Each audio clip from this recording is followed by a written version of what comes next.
அருணாச்சலமென அகமில் ஆழ்வார் சிவனுள்ளவாழ்வாரே. அருணாச்சலவதற்கேற்ற அக்ஷரமணமாலை சாற்ற கருணாகர கணபதியே பரமருளிக்காப்பாயே. அருணாச்சல சிவ அருணாச்சல சிவ அருணாச்சல சிவ அருணாச்சல அருணாச்சல சிவ அருணாச்சல சிவ அருணாச்சல சிவ அருணாச்சல அருணாச்சலமின அகமீனினைப்பவ அகத்தை வேறுபாய் அருணாச்சல அழகு சுந்தரம் போல் அகமும் நீரோ முற்ற பின்னமாயிருப்போம் அருணாச்சலா. அவந்தீர்க்கு முன்னாக குகை சீரையாய் அமர்வித்ததும் அருணாச்சலா. ஆறு காரணி ஆண்டதியகத்திடும் அகிலம் அழித்திடும் அருணாச்சலா. பழித்த புனையே நினைவுத்தான் அருணாச்சலா. மண்ணையில் பெரிதருள் புரிவோய் இதுவோ உனதருள் அருணாச்சலா. உனையே மாற்றி ஓடாதுளத்தின் உறுதியாயிருப்பாய் அருணாச்சலா. ஓர் சோற்றுளம்பினாதுனை கண்டீவ உன்னழகை காத்தருணாச்சலா. ஏனை அழித்து போதனை கலவாவிடு இதுவோ ஆண்மை அருணாச்சலா. ஏனிந்த உறக்கம் என்னை பிறரிழுக்க இது உனக்கழகோ அருணாச்சலா. ஐம்புல கல்வர் அகத்தினில் போகும்போ அகத்தில் இல்லையோ அருணாச்சலா. ஒருவனம் உன்னை ஒளித்தவர் வருவார் இது அருணாச்சலா. அருணாச்சல சிவ அருணாச்சல சிவ அருணாச்சல சிவ அருணாச்சல அருணாச்சல சிவ அருணாச்சல சிவ அருணாச்சல சிவ அருணாச்சல. ஓங்கார பொருளோ புயவில்லோ உனையார் அறிவார் அருணாச்சலா. அருளை போல் எனக்கு அருளை தந்தனை ஆளுவதும் கடன் அருணாச்சலா. கண்ணாய் கண்ணின்றி காணுனை காணுவதவர் பார் அருணாச்சலா. காந்தமிருந்து போல் கவர்ந்தனை விடாமல் கலந்தென்னோடிருப்பாய் அருணாச்சலா. கிரி உருவாகிய கிருபை கடலே கிருபை கூர்ந்தருளுவாய் அருணாச்சலம். கீழ்மேலெங்கும் கிளரொளி மணியன் கீழ்மையை பாசை அருணாச்சலம். குற்றமுற்றறுத்தனை குணமாய் பணித்தார் குருவாயுளிர் அருணாச்சலம். கூர்வாட்கண்ணிய கொடுமையில் படாதருள் கூர்ந்தனை சேர்ந்தருள் அருணாச்சலம். கெஞ்சியும் வஞ்சியாய் கொஞ்சமுனிரங்கிலை அஞ்சலென்றே அருள் அருணாச்சலம். கேளாதளிக்கும் கேளு புகழை ஏடு செய்யாதருள் அருணாச்சலம். கையினில் கனியும் வீரசங்கொண்டு வகை வெறி கொளவர் அருணாச்சலம். கொடியேற்றடியரை கொள்ளுனை காட்டி கொண்டெங்கன் வாழ்வேன் அருணாச்சலம். அருணாச்சல சிவ அருணாச்சல சிவ அருணாச்சல சிவ அருணாச்சலம். அருணாச்சல சிவ அருணாச்சல சிவ அருணாச்சல சிவ அருணாச்சலம். கோபமில் குணத்தோய் குறியாயனை கோல குறையும் செய்தேன் அருணாச்சலம். கௌதமர் போற்றும் கருணை மாமலையே கரை காணித்தாழ்வாய் அருணாச்சலம். சகலம் விழுந்தும் கதிரொளி நமன ஜலஜமல அருணாச்சலம்.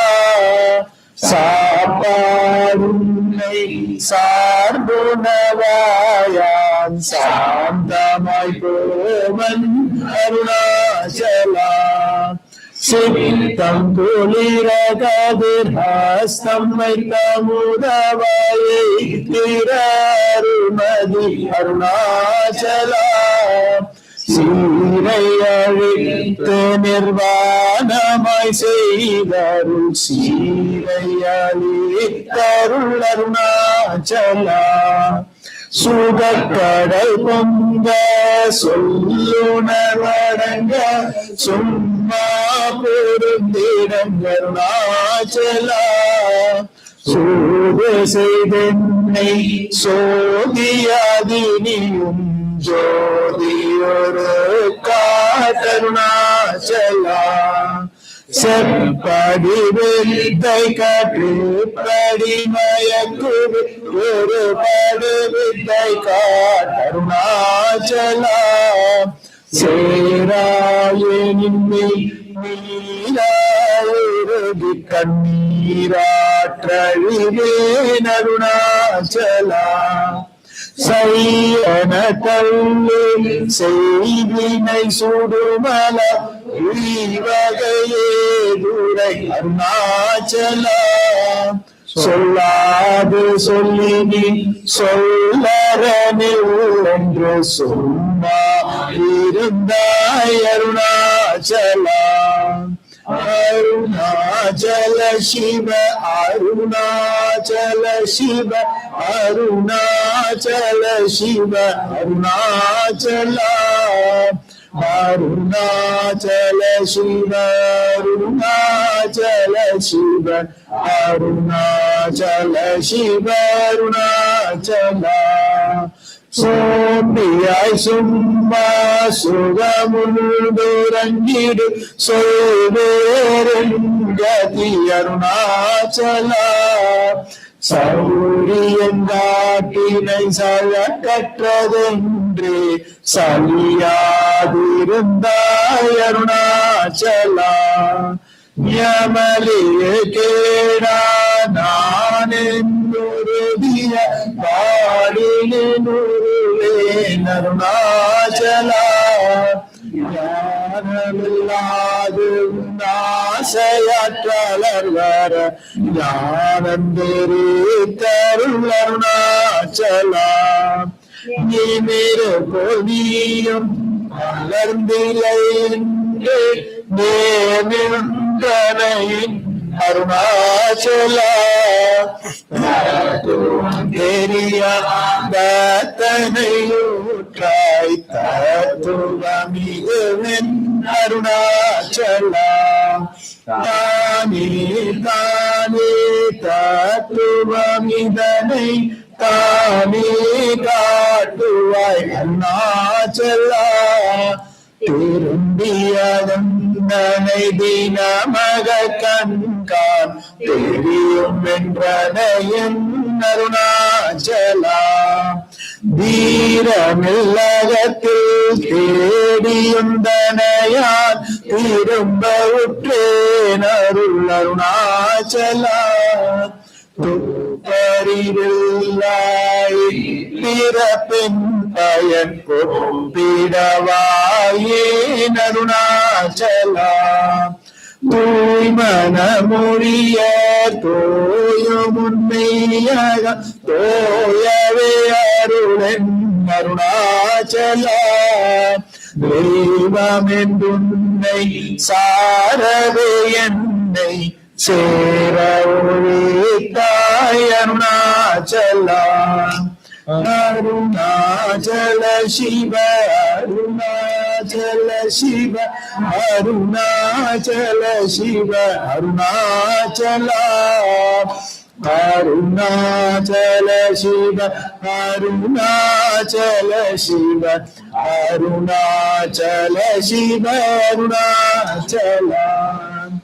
தேனாதோற்றனல் திருவருணிதியாக இயக்கல்வி அருள் அருணாச்சலா. தைரியமோடு மெய்யகனாரையான் காட்டழிந்தேன் அருள் அருணாச்சலா. தொட்டருள் கைமை கட்டிடாயனிலி அன்னதமாவேனருள் அருணாச்சலா. நீ அகத்தோடொன்றி என்றும் சந்தோஷமொன்றிடவருள் அருணாச்சலா. நகைக்கிடமில்லை நின்னாடிய என்னையாரும் நகையிட்டு பார்மி அருணாச்சலா. நாவிலை நாடிட நானாயொன்றினி ஸ்தானுவாய் நின்றனை அருணாச்சலா. நின்னெறியறித்தனை நீராக்கிரமுன் நின்னருமழை பொழி அருணாச்சலா. நீனாமரப்புலி நிதங்களிமயமா நின்றிடமிலையருள் அருணாச்சலா. நுண்ணுருணையான் விண்ணொரு நன்னிட என்னலையிருமென் அருணாச்சலா. நூலறிவறியா பேதயனந்தன் மாலறிவருத்தருள் அருணாச்சலா. நெக்கு நெக்குருகியான் பூக்கிட உனை புக நக்கனென்றனை அருணாச்சலா. நேசமில்லனக்கு முன் ஆசையை காட்டினி மோசம் செய்யாதருள் அருணாச்சலா. அருணாச்சல சிவ அருணாச்சல சிவ அருணாச்சல சிவ அருணாச்சலா. அருணாச்சல சிவ அருணாச்சல சிவ அருணாச்சல சிவ அருணாச்சலா. நைந்தழி கனியால் நலனில்லை பதத்தில் நாடியுக்குள் நலம் அருணாச்சலா நொந்திடாதுங்களை கொண்டிலை அந்த கண்ணீயன கருணாச்சலா நோக்கிய கருதினை தாக்கிய பக்குவமாக்கினியாண்டரு அருணாச்சலா பற்றி மல்விடந்தலையூற்றிருமுனமரு பற்றிடாறு புரி அருணாச்சலா பார்த்தருள் மாலர பார்த்திலை நினர் வாருணக்கார் சொல்வர் அருணாச்சலா விட்டு விட்டுணை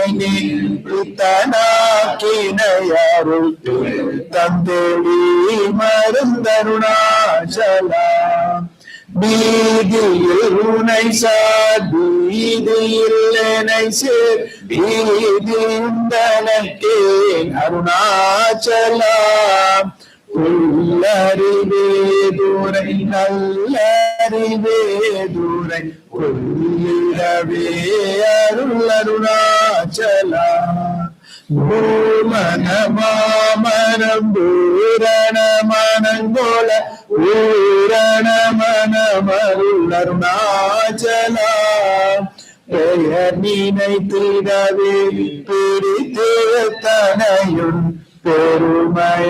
பெருமையாரிமார் அருணாச்சலா ஏத்தனம் விடா விடா பேயாய் விடுத்தனை பேயனாக்கினையன் அருணாச்சலா கைங்கொடியானான் பற்றின்றி வாடாம பற்று கொடாய் கருணாச்சலா அருணாச்சல சிவ அருணாச்சல சிவ அருணாச்சல சிவ அருணாச்சலா அருணாச்சல சிவ அருணாச்சல சிவ அருணாச்சல சிவ அருணாச்சலா கொடியார் மயக்கி என் போதத்தை பறித்தவும் போதத்தை காட்டினை அருணாச்சலா ஓக்கும் மரபுணல் பொது வெளியில் அருள் போராட்டம் காட்டருணாச்சலா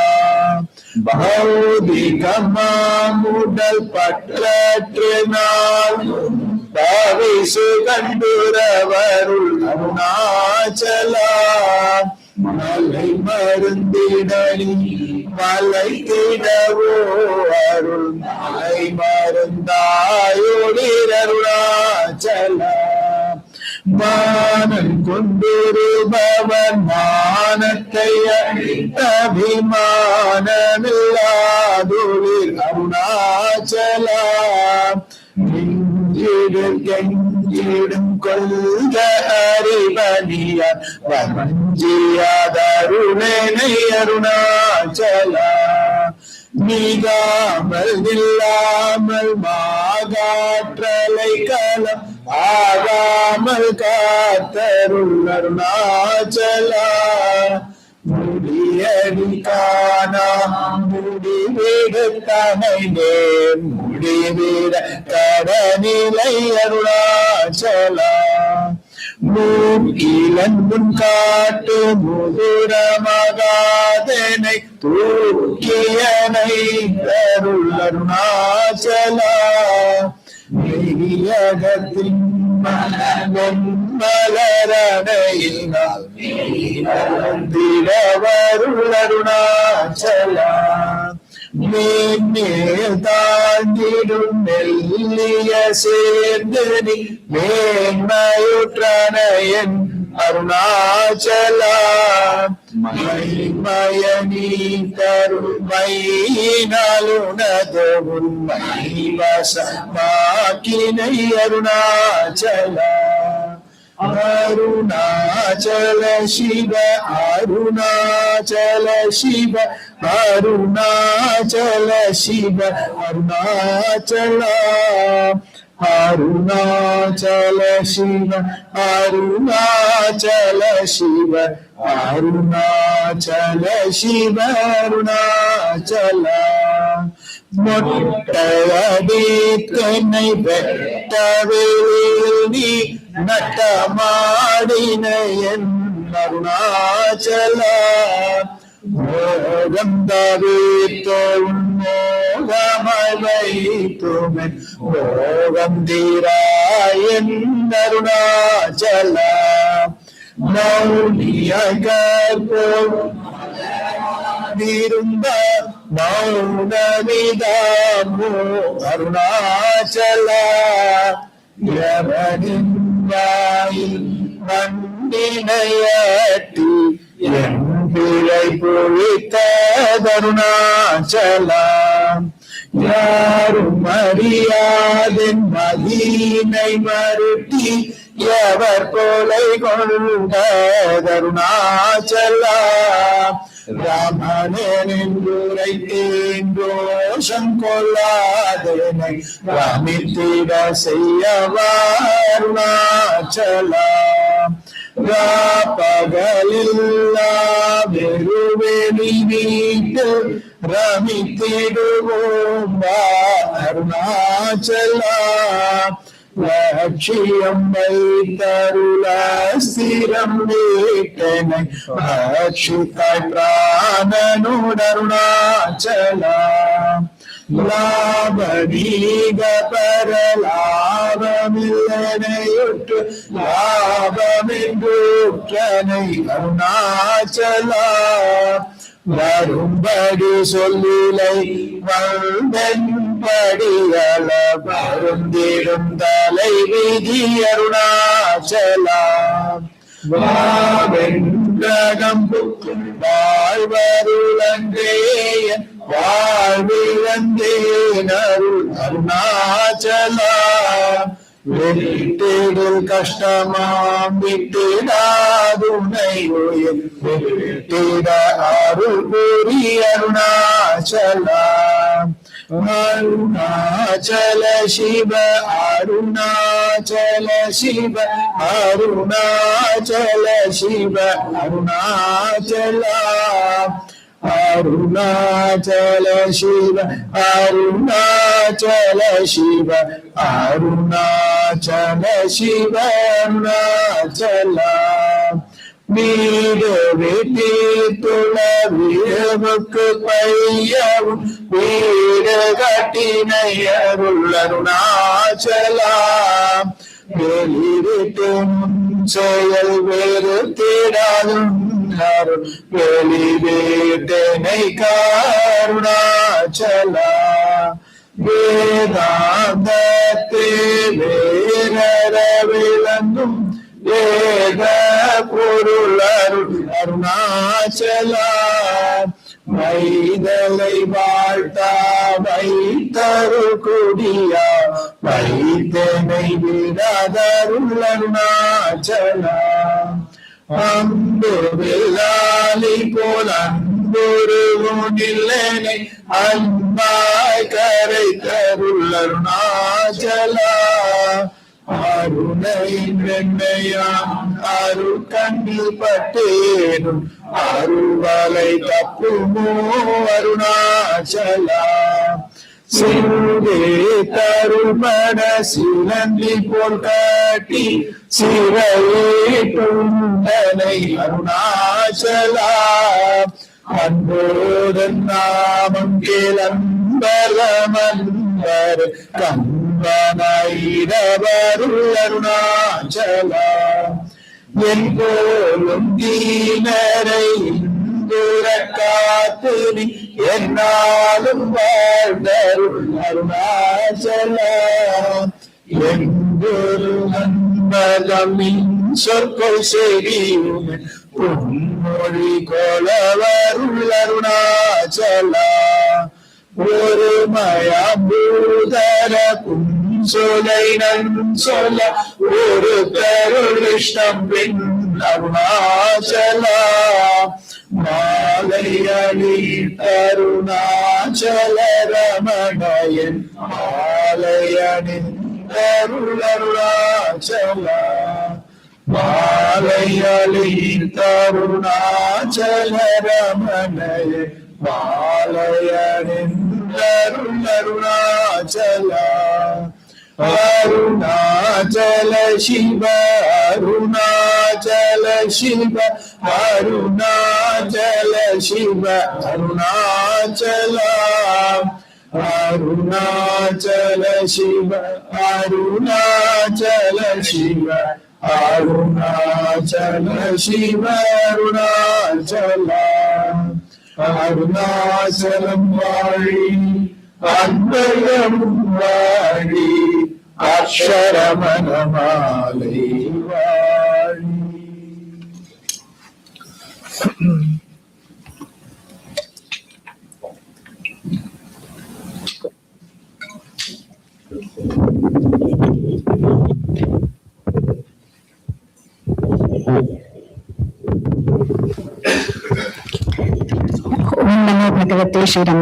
So, welcome everyone to the celebration of the 130th anniversary of the advent of Bhagavan Sri Ramana Maharshi at the Holy Hill Arunachala. So, we are fortunate to have Sri Kritivasan and his wife Srimati Lalita here with us. I don't have to introduce them at this point. I think everyone knows them. But for anyone who's new, they're visiting from Hyderabad. Their son lives here, so we get to see them whenever they visit their son. They've been pillars of the Ramana Kendra in Hyderabad for many decades.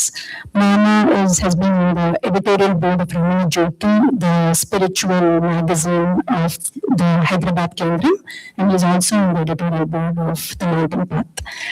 So for the last 3 years, we've all had the privilege and joy of listening to his lectures. So when they're here in person, he comes every Saturday, and so we've done Devika Lotram, and now we're covering Atma Bodhan. And then when we're away, we listen to his recorded talks.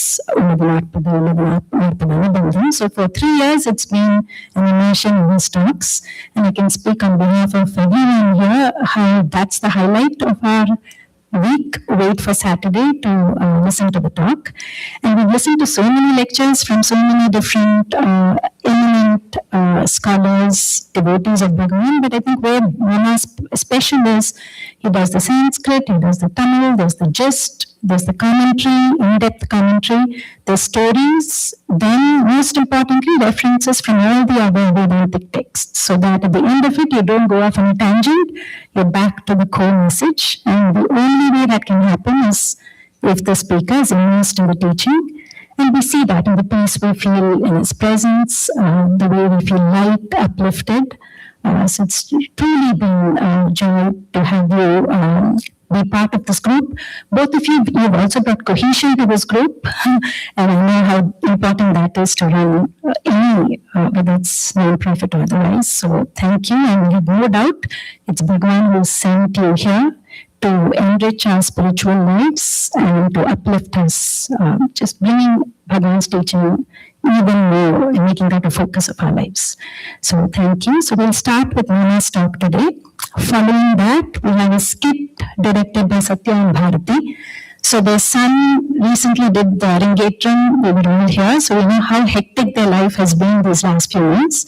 But despite that, they took the time to write the script, bring the kids together, get them to practice. Anyone who is a parent knows how hard that is.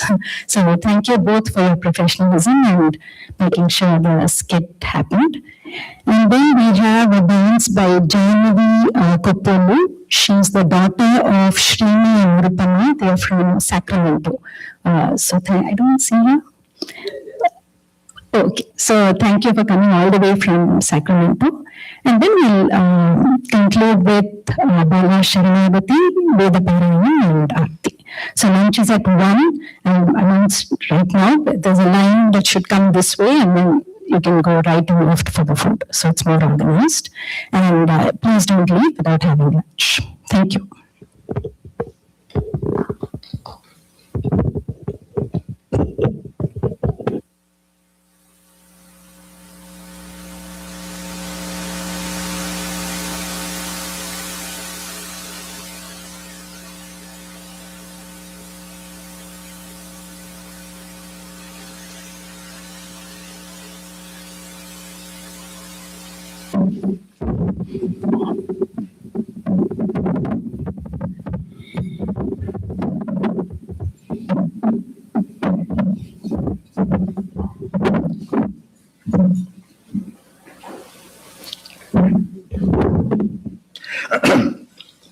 अपार सच्चित् सुखवारि राशेर यस्योर्मि मात्रं भुवनं समस्तं गुहाहितं तं रमणं गभीरं चिन्ताविहीनं हृदि चिन्तयामि शान्तिर्नितान्तमधिका परमास्य शक्तिः वैराग्यम् अद्भुततमं करुणातु सान्द्रा ज्ञानं निरस्तकुहनं मधुरं च वृत्तं नृणां निदर्शनमयं रमणो महर्षिः. My humble pronounce. It's a great honor to be here amidst you on this very sacred day.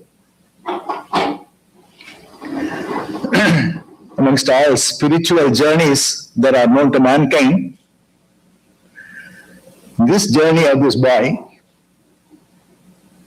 hardly 17 years, but already a full-blown Jivan Mukta. Though he did not know it at the time about himself, something happened to him. And he used to say that some big force brought me here. But with the simplicity of his own experience, he explained his own experience. If we are talking about a giant leap for mankind, this was the giant leap. If at all something can be called as a giant leap, this was the one. In a very few minutes, this boy lost his personality once and for all, and it never returned back to him.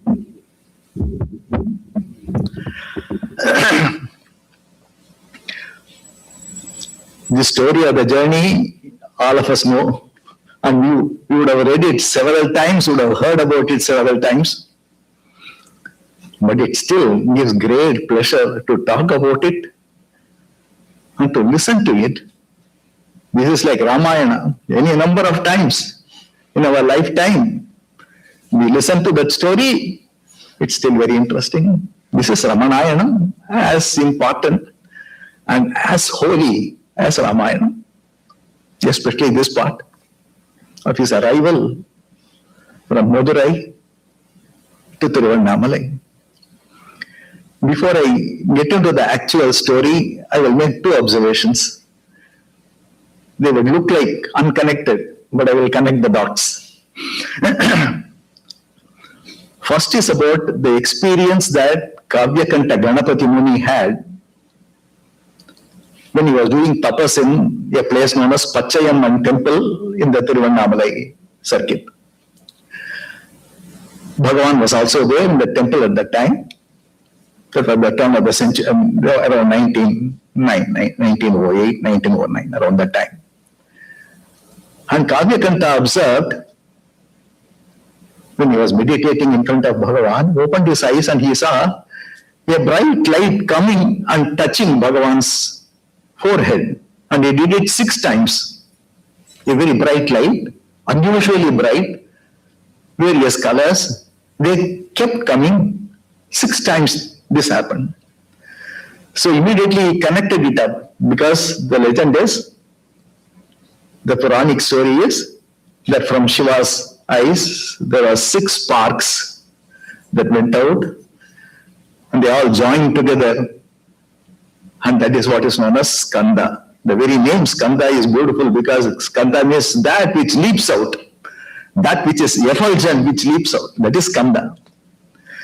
So immediately, being a great scholar, he connected it up with the legend of Subramanya, and then from that time onwards, he was more than convinced that what he was seeing before him in flesh and blood was Subramanya and no one else. So much so that in every one of his works, whether it is Chatvarimshat, Ramana Gita or Uma Sahasram, he would keep mentioning Bhagavan as an avatar of Subramanya. In fact, he begins Ramana Gita with this thing, Maharshim Ramanam Natva Kartikeyam Narakritim He is Kartikeya himself, another name for Subramanya. Narakritim, he is just come in the garb of a human being. So this is one observation. The other observation is there is an interesting tradition in our religion, and not only in our religion, in Buddhism also, that a great sage has the capacity to prophesy about future sages. In fact, in the Vedas themselves, the Vedic rishis, in one of the places, in Namakam, this is a story which is very often related by Kanchi Paramacharya. He says in Namakam there is a string of names. There is one set of names, Namah Kapardine cha Gyupta Keshaya cha. Namaha Kapardin. Kapardin is somebody with a long hair, long matted hair. Shiva is always depicted as one with long matted hair. Whether it is his manifestation as Dakshinamurti or as Nataraja or Kala Bhairava, one would see Shiva always with long hair. That is Kapardin. But the next name is very interesting because it says Vyukta Keshaya cha. Vyukta Kesha is one who does not have any hair at all, full mundan, no hair at all. And it seems this name puzzled the scholars for a very, very long time. Who is this Vyukta Kesha? Nowhere it is mentioned that Shiva has a shaved head. And I believe they had to wait for several centuries, and then Adi Shankara appeared on the scene. Then they connected it up. Oh, he must be the Vyukta Kesha that is predicted, this boy's effulgence, brilliance, power of speech, everything. They decided, oh, Shiva has come now and he is the Vyukta Kesha. Now I am going to say that there is enough evidence, enough reason to say that Adi Shankara himself predicted the arrival of Bhagavan, Ramana. And he has done this in a text known as Subramanya Bhujangam Subramanya. Adi Shankara had a problem at one time. A rival guru was very jealous of Adi Shankara's popularity in those days. And so I believe he performed some black magic on him. And the youth, Shankara, fell very ill, very critically ill, respiratory problem, digestive problem, and so on. He would have left it at that, but his Shias did not allow him. They said that you have got to cure yourself. So much more work has to be done, and so on. He was a youth at that time. So, in order to heed the appeal, he came to a place known as Tiruchendur, the eastern coast of Tamil Nadu, where there is a Subramanya temple. And that temple, I believe that Lord, I believe was reputed, had the reputation of curing all kinds of incurable diseases. So he came, Adi Shankara came, and he prayed there. And during that time, he saw a big snake crawling and worshipping the deity. He was a bishop that he had that. So he composed the poetry, his stotram, in a meter which is known as Bhujangam meter. Bhujanga is another name for a snake. The undulating way in which the snake moves, he brings that in the meter of this thing. So he sang nearly about 33, 34 verses in that place just to cure himself. And right in the middle of that Bhujanga Stotram, there is a verse which is outstanding. I'll just read it out to you. Vihayahi vatseti hastan prasarya ahvayat adarat shankare maturankat samutpatyatatam shrayantam kumaram harashlishtagatram bhade balamurti. The meaning is, Vihayahi vatsa, please come to me. says Shiva. Hastan prasarya. He stretched out his hands and called out to his son, Ihayahi, Vatsa, please come to me. Ahvayat adarat shankare. Ahvayat, he called out to him, adarat, lovingly, Ihayahi, Vatsa. And Maturankat, from the lap of the mother, Subramanya, comes out. Samutpatyatatam shrayantam. Samutpatya means rushes. He rushed to his father. When he got the call from the father, this boy, he rushed out to his father to be hugged by him, to be embraced by him. Haraslishta gatram. Samutpatya tatam shrayantam kumaram haraslishta gatram bhaje balamurtim. He concludes by saying balamurtim. Actually, he should have used the word Shishu. Shishu is more appropriate because young child, a toddler would sit on the mother's lap, but he uses the word Balamurti. Now, every one of these words has got a lot of details about what happened several centuries later. Maturankat, from the mother. The mother that is referred to cryptically here is the Meenakshi. This Meenakshi in Madurai, there Bhagavan was when he made this journey. That is the mother that is referred to here. Maturankat. He is Meenakshi, the green goddess. From the green mother, he went to the red father. Swarnachalam is supposed to be red in color. So from the green mother, this boy went to the red father.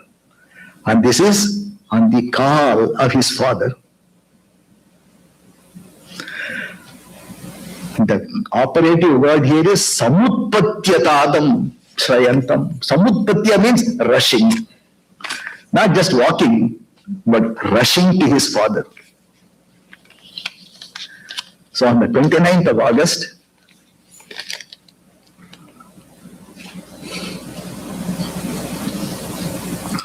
130 years back, this drama was enacted. The outstanding quality about this verse is something that stands out in this verse that I read out.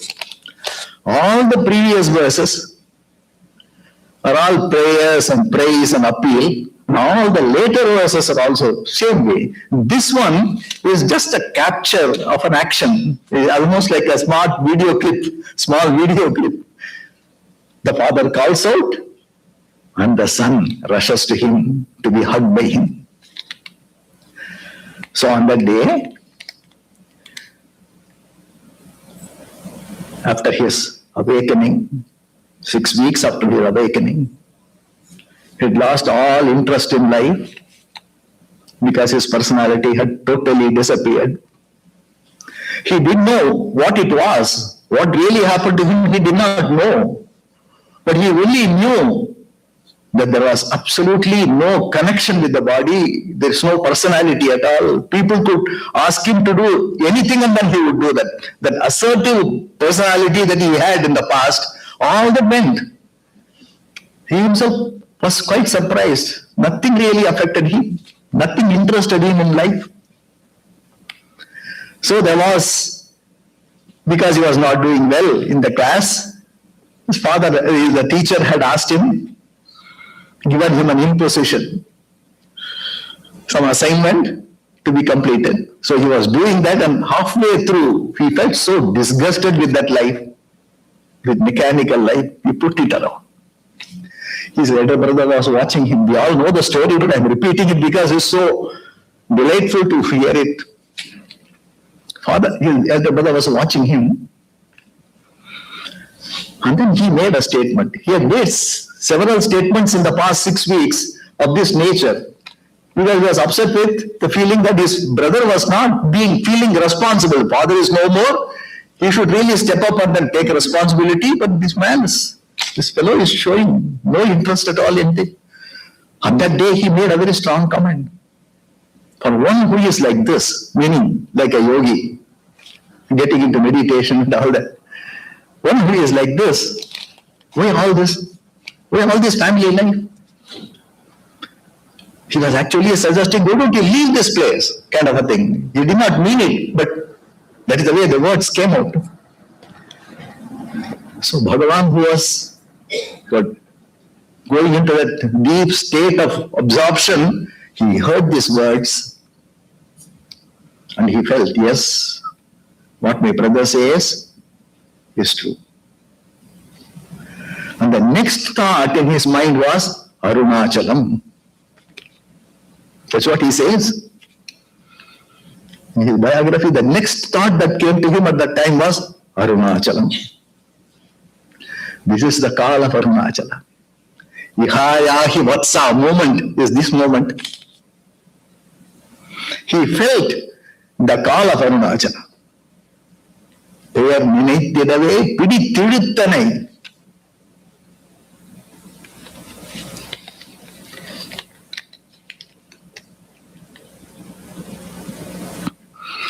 You grabbed me and dragged me. That's what he says. There was no other thought later on. He had to go to Arunachalam, which he had learned in the recent times. There was a place within reach. Not a heavenly place, but a place within his reach. So immediately he got up, saying that I have a special class. He told his brother, I have a special class to attend. That special class was to last for 54 years.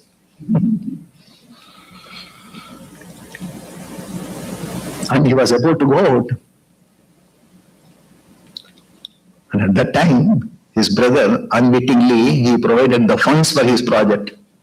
He said, I have to pay my college fees, take 5 rupees from downstairs, pay up my college fees. This is close to your school. So Arunachala was providing him with the resources to reach him. He went down and he took the money. He also went to the atlas and found out the railway timetable and atlas and found out that Tindivanam was a place very close to Tiruvannamalai, and it would take about 3 rupees approximately, he calculated. He left behind the 2 rupees. Anyone else would have thought, if things do not work out in that place, it's a strange place. I don't even know that place. Nobody is known to me. Where will I stay?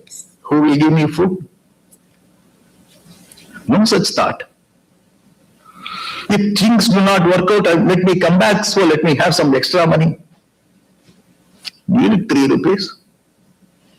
He took 3 rupees. And he did one more extraordinary thing. Out of consideration for the others, he wrote a note also. This consideration could be seen in Bhagavan's life later on, in a much more magnified manner.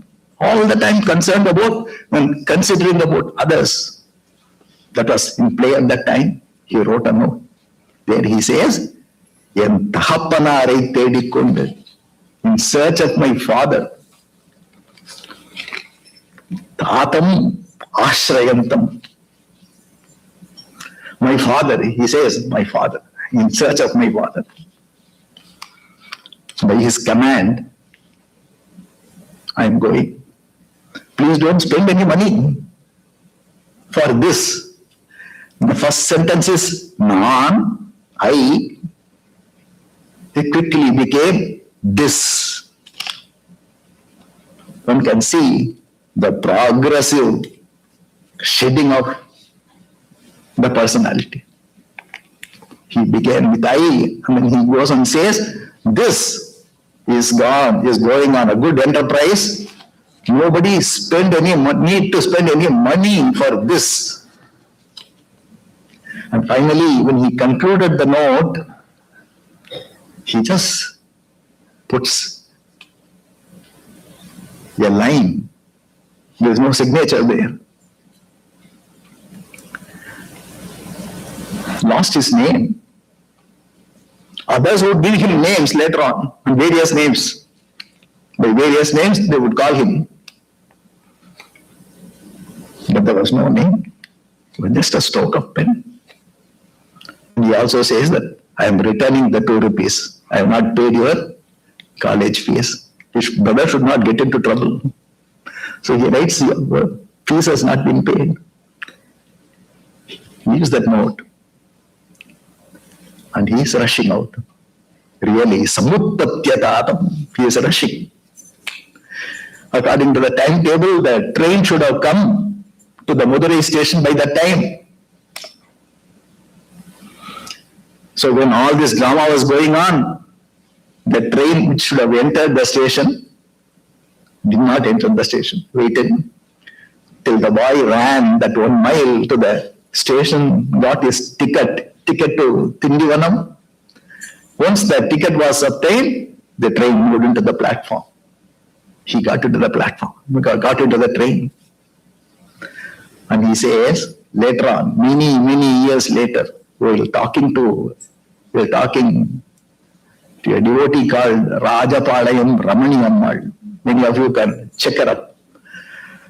She also left her home, in this manner. And just to comfort her, he was saying, I left the place like a thief. My heart was pounding when I got into the train. Nobody should see me. They will grab me back. So my heart was pounding, he says. Of course, when the train moved, he relaxed. And all along, there was help forthcoming in an unexpected manner. There was a Maulvi, a Muslim, who guided him. When he came to know that he was going to Tiruvannamalai, then he asked that this train going to Tiruvannamalai? He asked the Maulvi. Maulvi said, yes, you don't have to go to Tindivanam. You can get off at Vilupuram because there is another line which is closer to Tiruvannamalai. So the guidance came. 29th night, 30th early morning, he reached the station, Vilupuram. But still a lot of distance to travel. And he didn't have any money to purchase the ticket. He just wandered out of the station. And he found out that there is a road. The board there was Mambalapattu. It was not written as Tiruvannamalai or some such thing, but he guessed that this must be the route to Tiruvannamalai. So he had very little money. So he decided to walk that distance, but he was very hungry. He got into a hotel, and then the hotel owner said that it will take some more time for us to prepare the lunch. Then he sat there and sank into samadhi. So this person was watching him, watching this boy, brilliant boy, such a effulgent face, meditating. So when the food was served, he ate a little bit and he was satiated. He did not want more.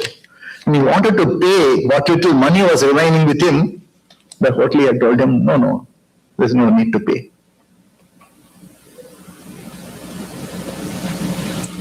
He must have got so much of credit. So much of merit to say that, don't pay me. This boy walked out of the place and he walked nearly 10 miles. And then he reached in the evening a hillock. There was a temple on the hillock, known as Haryana Inallur. There was a temple, he got into the temple, went into the temple. There was the temple of Atulyanatheshwara. And he was not to know it at that time, but a child saint by name Tiriñana Sambandar, who is also considered to be an avatar of Subramanya, he would also reach the temple on his way to Tiruvannamalai. He went into the temple and lost himself again in deep meditation. But suddenly there was a very bright light in that place, and the whole temple was flooded with light. Where from this light coming? He was not able to understand. He found out not from the Garbhagriha, from the Sanctum Sanctorum, but there was a light. Where from it was coming, he didn't know. And again, much later, he would know that even Tiriñana Sambandar had the same experience. This place, Ariyane Nallur, we're in the farthest from Tiruvannamalai, from where one can see Tiruvannamalai, that hill station. In the night time, the priest called out to him, "Come out, I'm going to close the door of the temple." Then he wanted, "Will there be any meal available for me? Can you give me some food?" Even those pangs of hunger and thirst would drop off, maybe 1 or 2 days more, but afterwards, Bhagavan felt no hunger, no thirst at all. So he asked for it, but the priest refused. He was not having the punyam to offer him food. But come down in the temple downstairs, down the hill. There is another temple there. When the puja is over, maybe you'll get something. He goes there. Even there, at the end of the puja, when he asked for food, again the priest refused. Twice he refused to give him food. But there was a drummer, a temple drummer, a humble drummer from the most downtrodden caste. He said, "Why not give my share to him?" He gets to eat the food, but again, he could not eat more. He loses himself, and again in that deep absorption. Next day was 31st. It was also the birthday of Lord Krishna, Krishna Janmashtami. So he feels hunger again, feels hungry, and he gets into a house, and he comes to know that it is the house of one Muthu Krishna Bhagavatar. He could see the column marks, the ones that you put when Janmashtami is there, as though Krishna is entering the house. So he decides, this must be Janmashtami, he thinks. The lady there, very kind to him, feeds him full meal. And he wanted to leave the place because he wanted to go back, get to Tiruvannamalai as quickly as possible. There's no money. He is tired to walk. So he decides to pledge the golden earrings that he had. He goes to the man of the house, Muthu Krishna Bhagavatar. Some story has to be told to him, so he said, "I lost my luggage. I'm on a pilgrimage. I lost my luggage." It was not too far from the truth. He really lost the only luggage worth losing. Lost his personality. He says, "I will pledge my earrings," takes a few rupees, 4 rupees or something. And the lady of the house once again packs sweets, even though the puja is not over, even before the Naivedyam is offered to Lord Krishna. Normally it is done in the night time, but she gives this packet. He takes that, and early morning there is a train from Tirukkovilur, the 1st of September. From Tirukkovilur to Tiruvannamalai, he catches the train at the crack of dawn.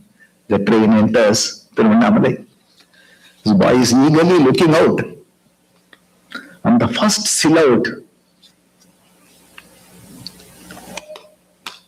of Arunachalam, that hill,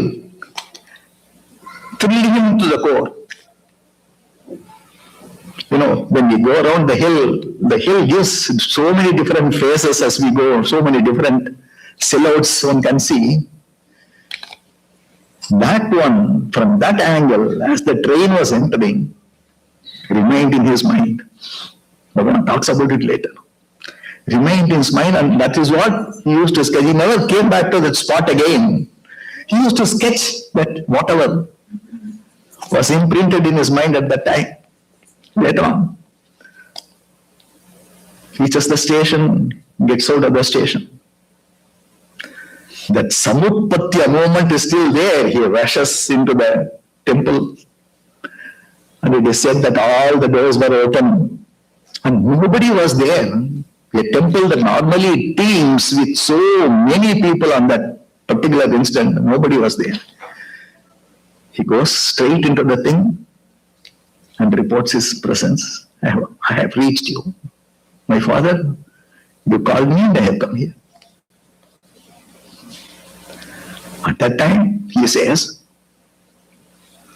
the burning sensation that he had on the body, the excitement and the burning sensation that he had been feeling for the last 6 weeks after the awakening, there's something burning inside the body that completely dropped off. Everything was very cool. And from that time onwards, his own story ends. The story from then onwards is the story seen by his devotees. They recorded for his own self, no further thing. Everything was just a cinema that was happening. Though he appeared to be interacting, it was all a cinema for him. The story of the devotees begins at that time.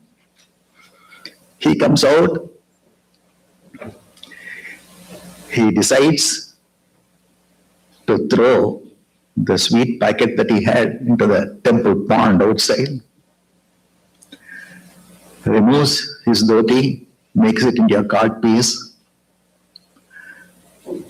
There is not even a thought to keep the rest of the dhoti as a towel. I can use it for wiping myself, for covering myself. No such thought. What was needed was that cart piece, and even that as a courtesy to the humanity outside. And as he is walking back into the temple, somebody comes to him and says, do you want your head shaven? Who would ask this question? But he was asked, would you like to have your head shaved? He meekly nods. He said, and the shave was given.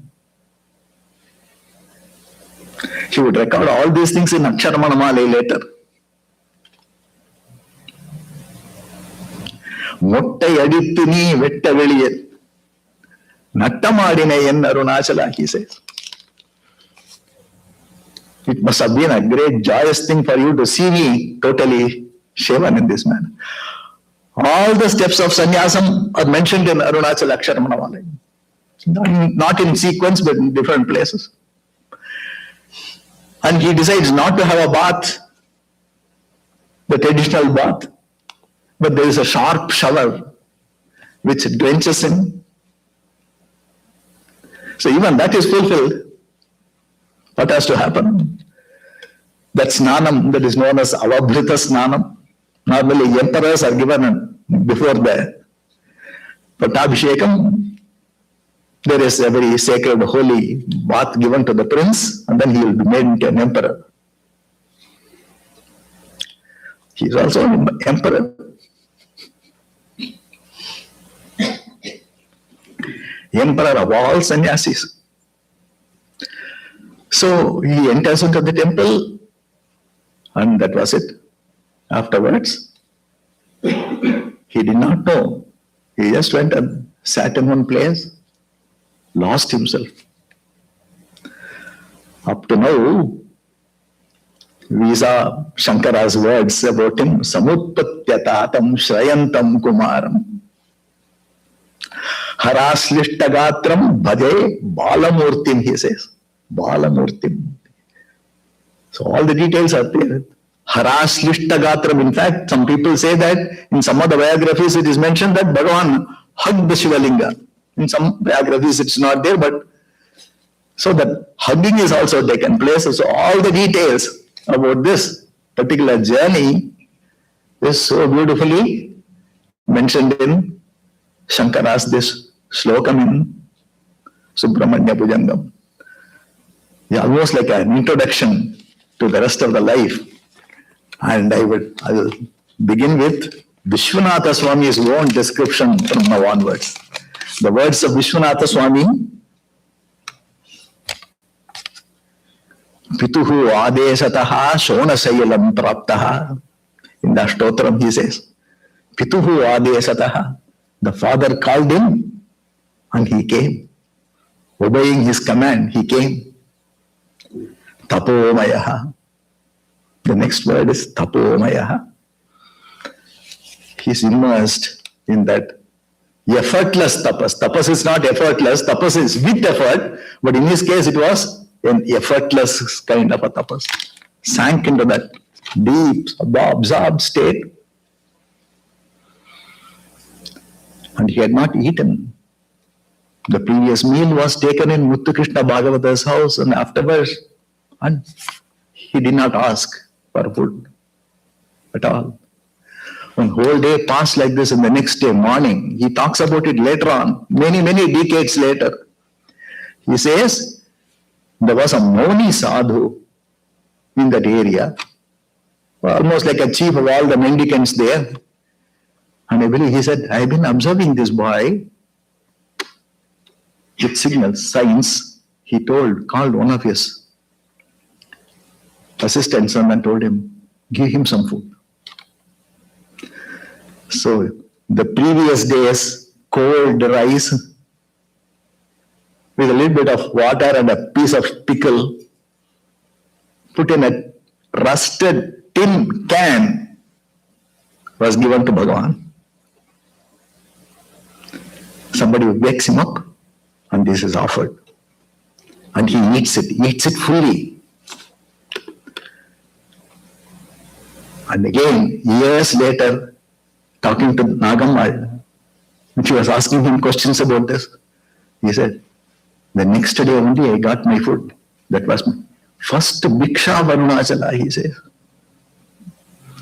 First Bhiksha Varunachala.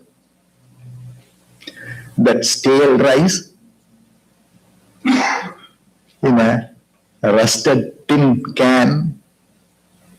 He says that the taste of that Bhiksha I never tasted again in my life. So many feasts have been given here, but nothing can equal the taste. About the Bhiksha. And then what all happened to him, he was totally unaware. There were a lot of people who were making mischief, throwing stones at him. And in order to escape from their trouble, he goes into that Patala Linga place and continues his tapas.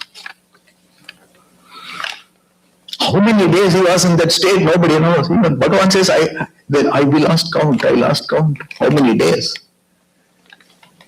Eyes would be open, would be absolutely no consciousness about the outside world.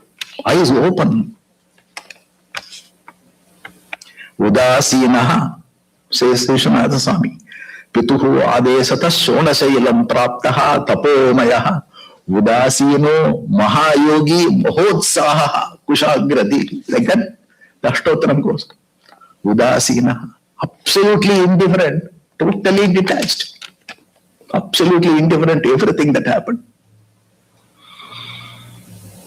And there was one Venkatachala Mudaliar who was almost like a trustee of the temple. He was passing by one day. He saw boys throwing stones into the Patala Linga thing. He wanted to know what was there.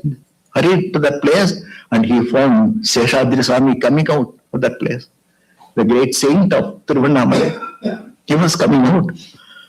So he thought that he was being attacked. Swami, are you hurt? He asked him. No, nothing happened to me, but go and see the Chinna Swami.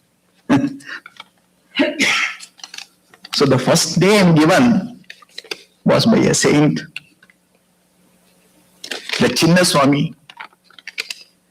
He was called by various names later on. People called him Brahmana Swami.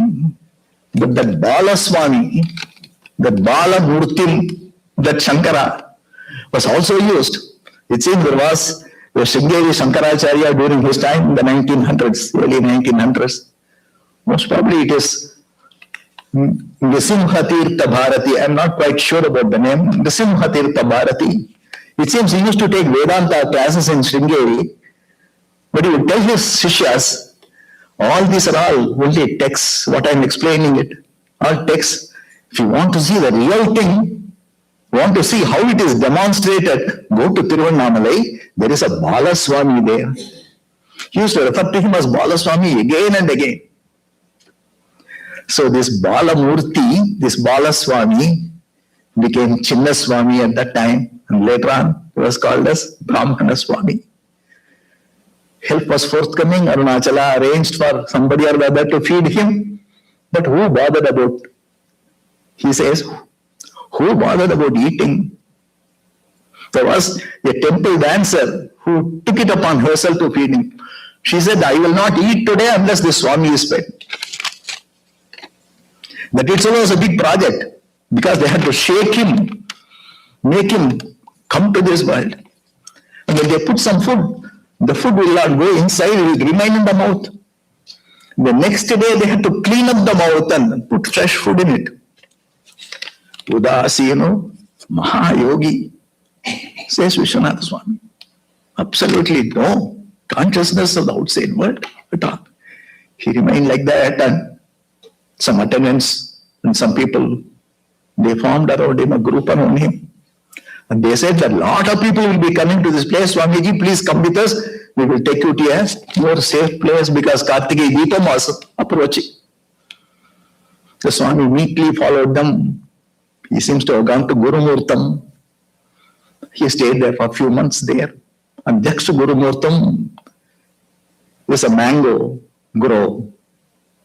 It's known as Chutavati, Chutavatyam Samasena, says Vishwanatha Swami. He was there and that. And in a goat shed, a place where goats are. And I believe it is so small a place, when he stretched his legs out, they will stick out. And when there was rain, I believe the whole place will become muddy and then he will remain in that mud. In Gurumurtam, they have to put him on a stool because the ants would go and bite him.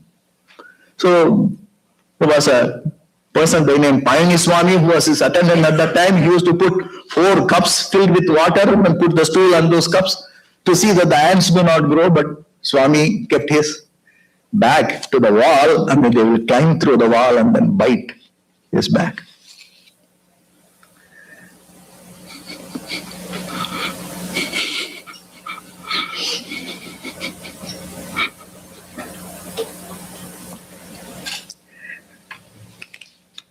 The blood mark remained for several months, I believe. Bhagavan used to say, did you see the blood mark? Nobody went to Gurumurtam and came back to Ramanashram. Have you seen the blood mark? The blood mark remained for several months in that wall. And that was the time one other great saint by name Achyuta Dasa. Even before Kavyakanta went to him, Achyuta Dasa, he was a great Hatha Yogi. He had hundreds of students. He was very popular. He used to compose a lot of Vedantic verses also. His mother tongue was Telugu. When he came to know that was a Swami, a very young Swami, who is all the time absorbed, he wanted to see him, so he came to Gurumurtam, and then he saw Bhagavan sitting on a stool, eyes open. So it seems first reaction is he fell at his feet, took hold of Bhagavan's feet, shed tears. This is what is mentioned in all the scriptures, but I'm able to see the same thing in life, flesh and blood. I'm able to see this happening. Shed tears, I believe. When hundreds of his students were also there with him, and they were very surprised when their guru, who was about 50 years at that time, he was falling at the feet of this young boy. And they also wanted to touch Bhagavan's feet. I believe he prevented them. Don't. This is a big Agni. You will all get burned. Don't touch him.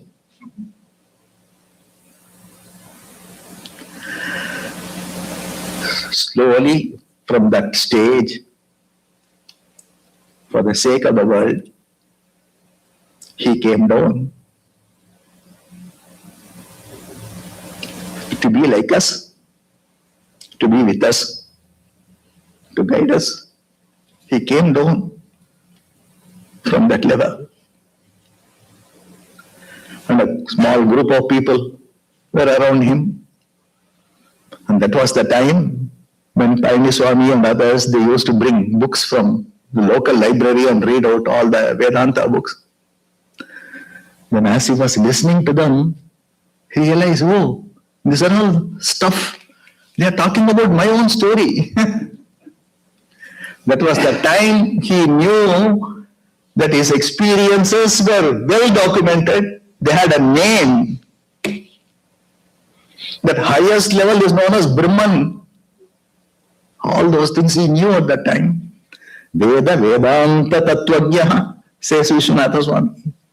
Everything that he knew was just picked up from these things. Later on, when he answered questions, it was very easy for him because he knew the jargon by that time. And his experience was anyway there. We all know the jargon, but we don't have the experience. He had the experience, and he had those jargon also. Vishwanath Swami will say, so many great names are there. Sarvavani Matasthanam Aradhya. Later on in life, people from various religions came to him. Not just Hinduism, Buddhism. And he would answer their questions. Sarvavani Matasthanam Aradhya. They all worshipped him.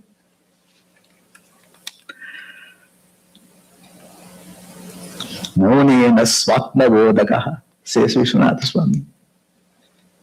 He didn't talk. Hritchantikara Sannidhya. The moment you enter his presence, your mind gets quieted. When somebody asked, Kunju Swami, does your Bhagavan perform miracles? Seems Swami said, no, he does not perform miracles. Oh, but you are saying that he is a great Bhagavan. Then it seems he said, no, he performs one miracle which is very difficult to perform. He will just pick your mind out and throw it out. You go in front of him, he will just simply take out your personality, at least for a short time, throw it out. That miracle he performs all the time. Hritchantikara Sannidhya Smaranat Bandhamochaka. You just have to think about it, he says. And the final conclusion of this Ashtotram is a string of words which are about Skanda, Senanihi. And then he finally concludes Purushottamaha.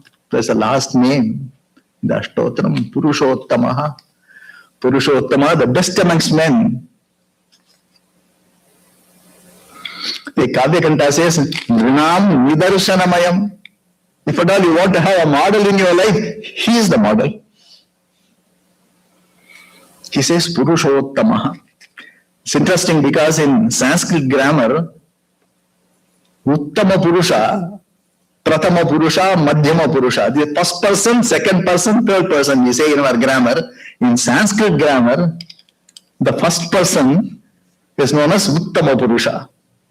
Purushottama or Uttama Purusha, the same thing. He is the I. He is the very subject. He is the very subject in all our hearts.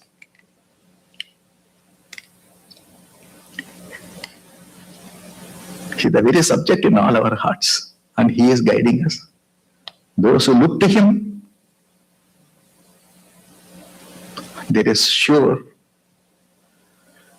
they will get the guidance in their lives, in their sadhana.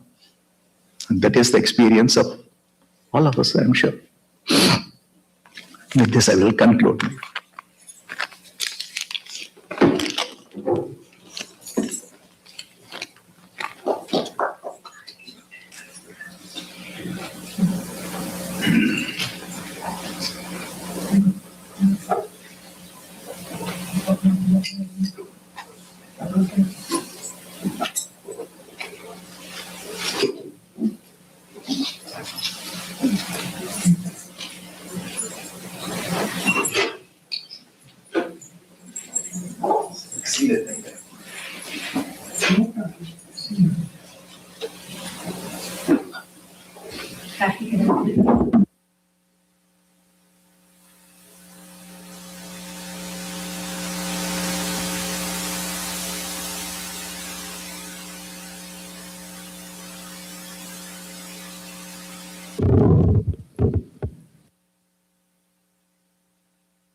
Like that?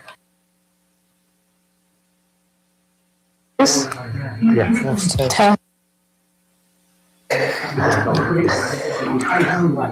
Ram mic'd up Ashtavakra in the 21st century.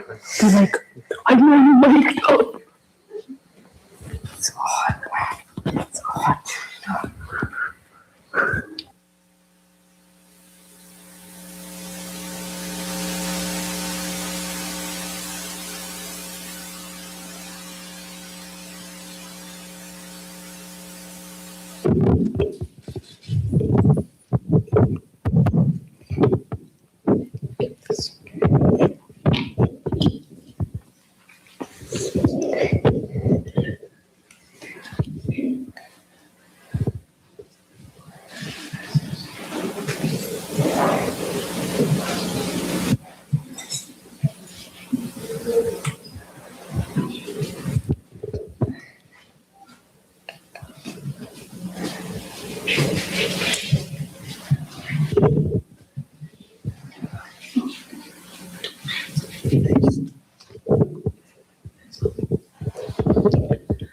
Om Namo Bhagavate Sri Ramanaya. On this auspicious Bhagavan's Advent Day, a century and 30 years ago, traveling from Madurai, Bhagavan entered the abode of the Lord Arunachala. We all know that Bhagavan was already abiding in the self prior to the travel since his death experience. But Bhagavan did not have a name for this ultimate experience. He had never heard terms like Brahman or Atman. Many years later, Bhagavan himself revealed how he learned the names and nature of his experience from scriptures. He learned the names not for himself, but to communicate to the devotees around him, and with that, he imparted the ultimate teaching to all. In this play, we bring the two essential teachings of Bhagavan, self-surrender and self-inquiry, through Bhagavan's discussion of these scriptures. We listen to these stories through the eyes and ears of Surinagama. Bhagavan, when you first arrived and stayed in Tiruvannamalai, how did you recognize the state you were always abiding? Nagamma, I had read no books other than Periyapuranam, my Bible lessons and bits about Tayu Bhagavan or Devaram. Until then, my notion of Ishvara was similar to the ideas found in the Puranas. Until then, I had not heard of Brahman, Atman, or Samsara. I had no idea that there was an impersonal real essence underlying everything, and that Ishvara and myself were both identical with it. How did Bhagavan come to know these? Balalai Swami and other devotees occasionally used to bring scriptures during those days. That is when I learned about Vibhu Gita and Ashtavakra Gita. As I listened to them, I discovered that these works were analyzing and naming what I previously felt intuitively without any analysis or name.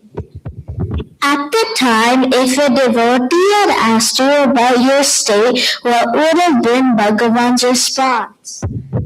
Nagamma, in the language of the scriptures, I should describe my spiritual state after the awakening as Sutta Manas or Vijnana, that is the intuition after you mind. Is that what is described in Ashtavakra Gita? Didn't you explain this on the day the Raja of Shivagar visited you? Yes.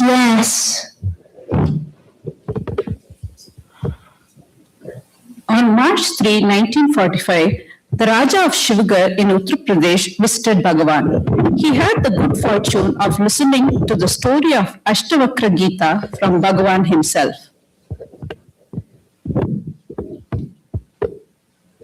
Pranam Bhagavan, I have surrendered myself to you and pray to you to give me the jnana. Sat Namadev says that if ego, I, is surrendered, only then one can realize the significance of Lord's name. When you say surrender, what are you surrendering? Everything of mine, Bhagavan, I surrender to you. It is not that easy. Have you heard Ashtavakra Gita? No, Bhagavan, but I pray to you, please tell me about Ashtavakra Gita. The Ashtavakra Gita is well known in northern India, but not in the south. As you are probably aware, all the kings of Mithila are known as Janakas. Amongst them, one Janaka, before he gained self-knowledge, heard one of the Pandits reading. Knowledge of the Brahman can be attained in such a short time, taken placing the second foot on the second stirrup of a horse, after placing the first foot on the first stirrup. Thus Bhagavan started to narrate the story of Ashtavakra Gita. When King Janaka heard the statement, he asked whether that was true, and if so, he would bring a horse and would climb that himself to test this. The Pandit said that though he could not prove it, the statement must be true as it was a Vedic statement. The king got angry and jailed this Pandit and all the other Pandits in the kingdom who could not prove this. At that time, a self-realized rishi named Ashtavakra entered Mithila and came to his court. Oh Swami, I am blessed to have you visit me. You have to turn it on. Let's turn it on.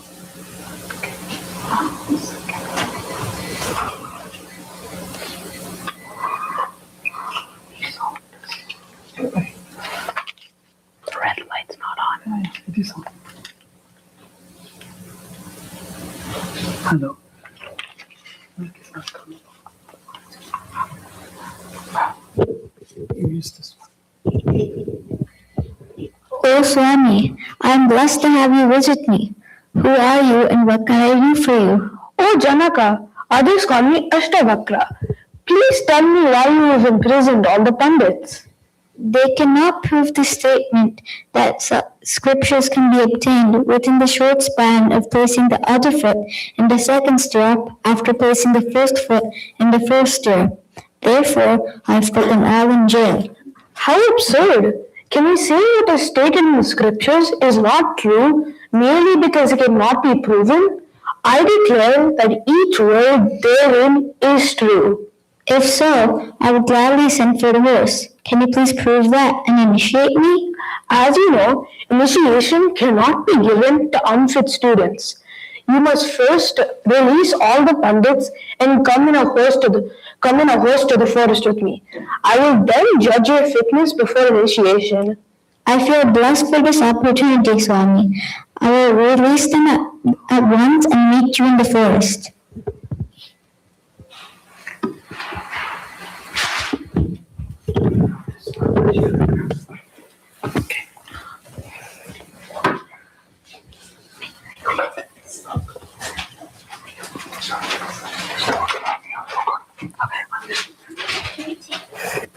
Should I go?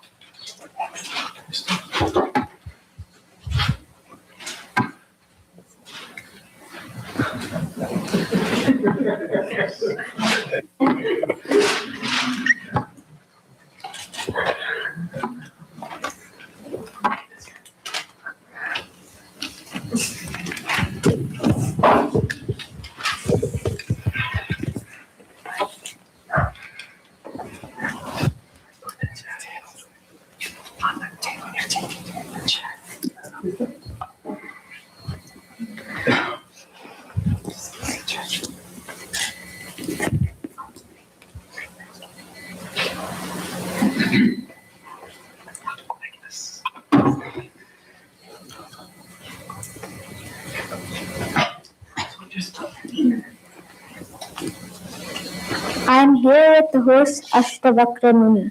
Janaka, why do you need all these soldiers with you? Ask them to leave us alone. Yes, they will leave us now.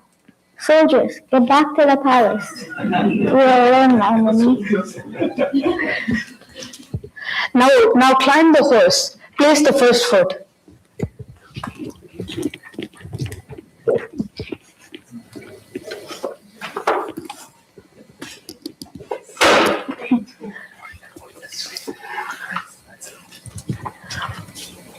Wait, before you climb the horse, do you remember that a guru is necessary for initiation into jnana?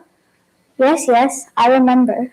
Without you accepting me as your guru, can this happen? No, Muni, you are right. At this moment, I wholeheartedly accept you as my guru. Okay, what about my guru dakshina? Oh yes, I surrender at your feet my body, my mind, my wealth, and everything I possess in this world. Please accept that as Guru Dakshina. Okay, I accept everything. Remember that your body is not yours anymore. Stay with one leg up. I will be back.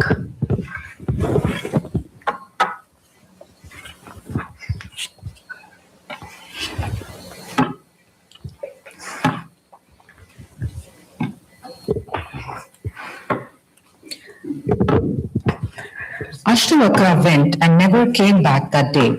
The soldiers got worried and they came to see the king. They saw him standing suspended, one leg up in the air. They asked the king, but he did not answer.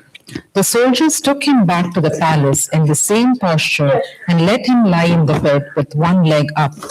Whatever they tried, the king did not eat or sleep or put the leg down. They found Ashtavakra the next day and were very angry about what he did to the king. But Ashtavakra was very pleased.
Ashtavakra was very pleased and asked the king, Oh Rajan, Yes, Mummy, what can I do for you? get up, put your leg down and go eat. As you command me, I will do so.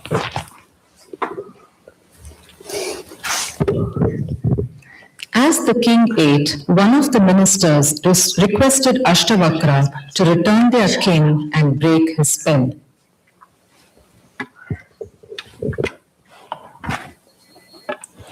Janaka Raja, why are you sitting motionless like a rock? Swami, I have no rights whatsoever in this body. These legs and hands are not mine.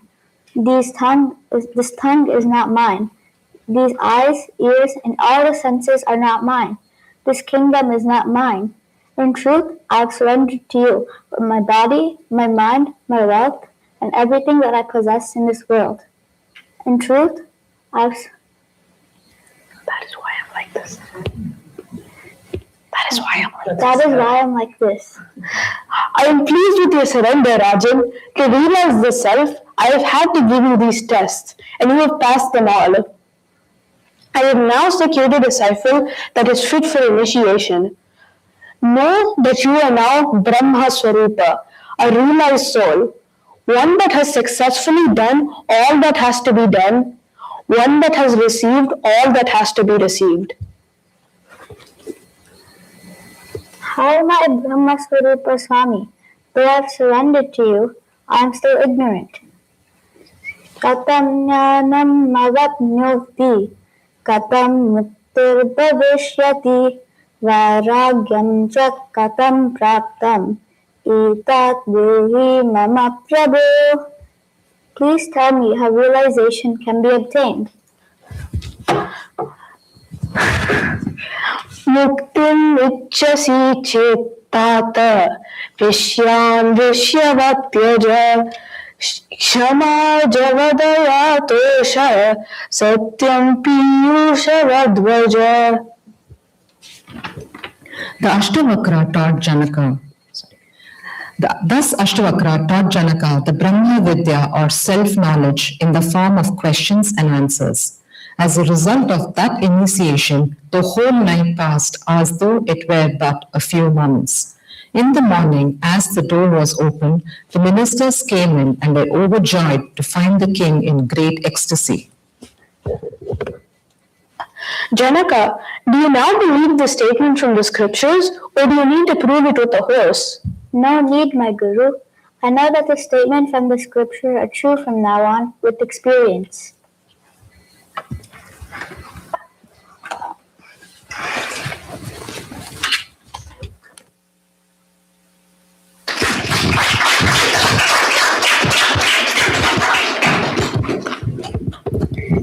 This is the story of Ashtavakra, Do you understand, Rajan?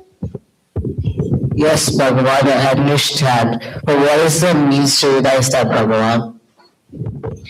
Since Brahmajnana is not something external and far away where you can go and get it, you cannot say that it would take such a long or such a short time as in the story to attain it. It is always with you. You are that. But, Bhagavan, what is the means to realize that? Since the Ashtavakra Gita is intended to teach all that is necessary to attain Brahmajnana, is to surrender the notion of I and mine completely to the Guru. If these are surrendered, what remains is the reality. It is impossible to state what further time it will take to attain Brahmajnana. This is the same message in Nibu Gita as well. As the ego drops, the self shines at that very moment. The Raja understood that complete surrender to Guru is a direct path to self-realization. In this context, Bhagavan quoted a verse from Yoga Vasishta that he translated, which sums up the meaning. நானெனும் பொருள் காணாதோர் ஞானவாகாயம் காணார் நானெனும் பொருளை கண்டோர் ஞானவாகாயமாவர் நானெனும் அகங்காரக்கார் ஞானவின் மதியை மூடின் நானென பரமவங்கள் நன்மலர் விரியாதன்றே.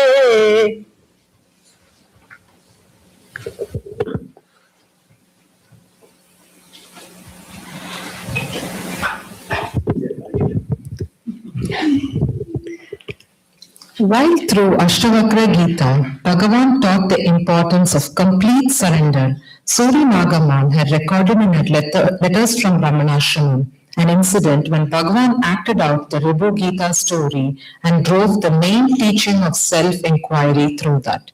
An Andhra gentleman approached Bhagavan and started a conversation on 25th April 1948.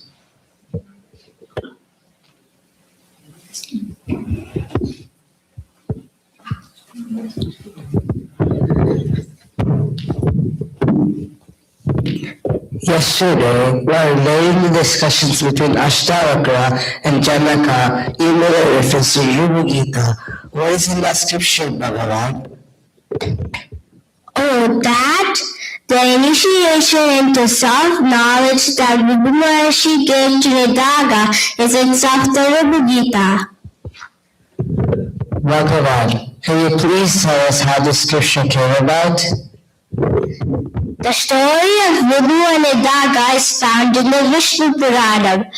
Though Maharshi Ribu had several disciples, he had a special affection for Nidaga because of his thorough knowledge of the Shastras, his pure mind, and great devotion to the Guru. Ribu taught him in great clarity and detail the essentials of Advaita philosophy. Even so, his Shishya's mind was occupied by something else. Thus, Bhagavan started the story of Nidaga and Ribu. Nidaga's mind was steeped largely in the performance of karma, and so he could not keep steady in the path of jnana taught by the Guru. He performed all the rituals as laid down in Karma Kanda and went on to live in his native place. Even though he was living far away, the Guru's concern for Nidaga was growing day by day. So Ribu decided to go in a disguise as a villager to see how Nidaga was progressing towards jnana from the Karmakanda duties. He found Nidaga standing and watching the king coming out of a Raj Bhavan in a royal procession. Nidaga did not discover who this villager was. Why is there a big crowd here? The Raja is going into a procession. Oh, the Raja is going through a procession? Who's the Raja? There you see, the one in the elephant. That is the Raja. What? What do you say? Did you say that the Raja is on the elephant? Yes, I can see both. But who's the Raja and who's the elephant? What is all this nonsense? You say you can see both. Don't you know that the one above is the Raja and the one below is the elephant? Excuse me? I don't understand. Can you please explain more clearly? What a nuisance! It is difficult to explain anything to a man like you. Now listen, the one above is the Raja and the one below is the elephant. Have you understood it now at least? I'm sorry. Please don't get angry with a simpleton like myself. But I pray, one more word. You say above and below. My dear sir, please tell me exactly what that means. How funny! Don't you know that the one above is the Raja? The one below is the elephant. What nonsense do you mean by saying you do not know what is above and what is below? Yes, it is true. I can see both. But I do not understand what is meant by above and below. This is ridiculous. If you cannot understand that which is clear and visible, the only way to make you understand is to give you a practical demonstration. Come on, bend down. You will then understand everything fully.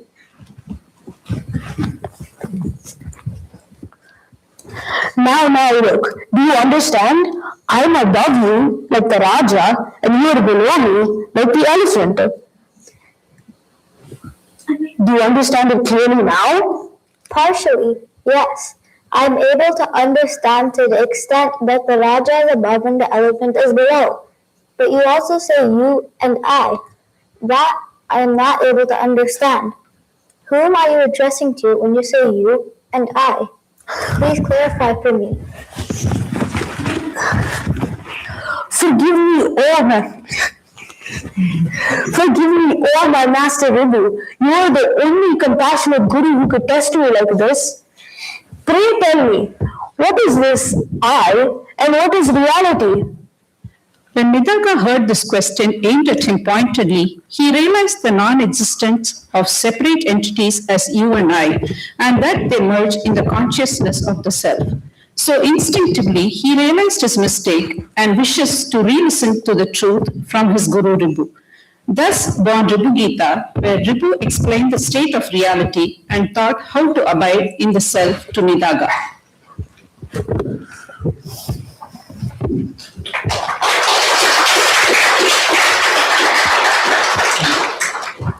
Now do you understand? Ribu taught Nidaga how to do self-inquiry and made him realize the self through Ribu Gita. This is a Sanskrit text that is translated to Tamil by Bhikshu Sastrika. With chanting Ribu Gita, how to realize the self, Bhagavan? Yes. We used to sit up after dinner and take turns reading and chanting books like Ribu Gita at a stretch of 2 hours or the whole night some days. Page after page, line after line. Ribu Gita works on rubbing into one's mind and the nature of self and self-inquiry.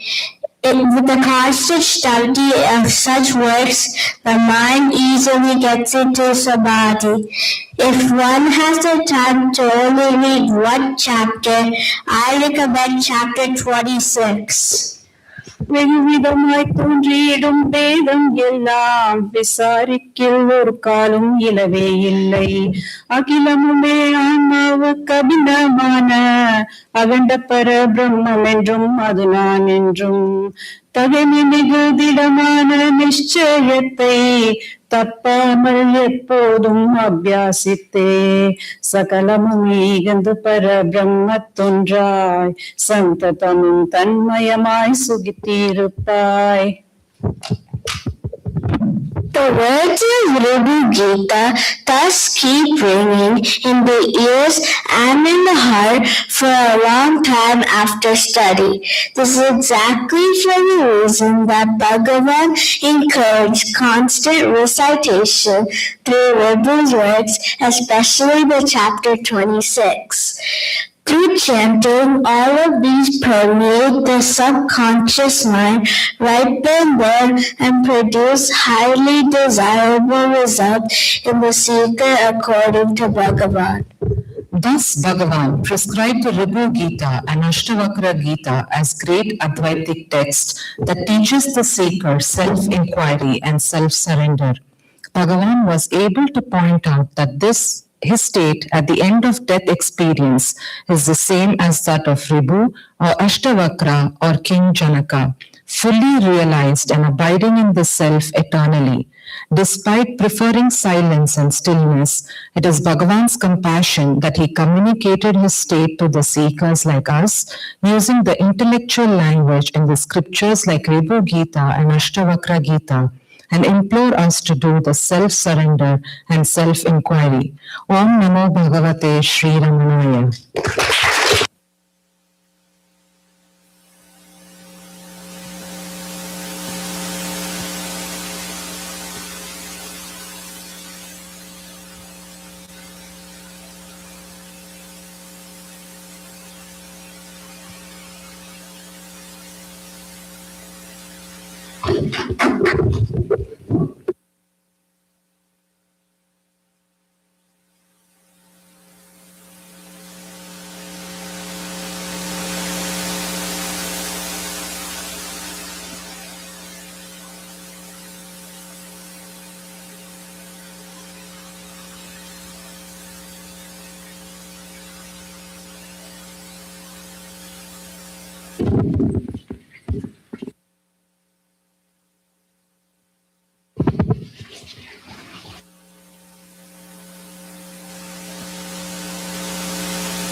Shankar கிடக்கிடத்துக்கு தொணக்கிடக்கிடத்துக்கு தேவி சூலகரர் கிடக்கிடத்துக்கு திங்கிடக்கிடத்துக்கு நாடகி துன்பரம் கிடக்கிடத்துக்கு கிடக்கிடத்துக்கு ரமசங்கரம் கிடக்கிடத்துக்கு தொணக்கிடக்கிடத்துக்கு தேவி சூலகரர் நந்தி வாகன நாத யோக பிரிய ஜகடம் கிடக்க ஜகடம் கிடக்க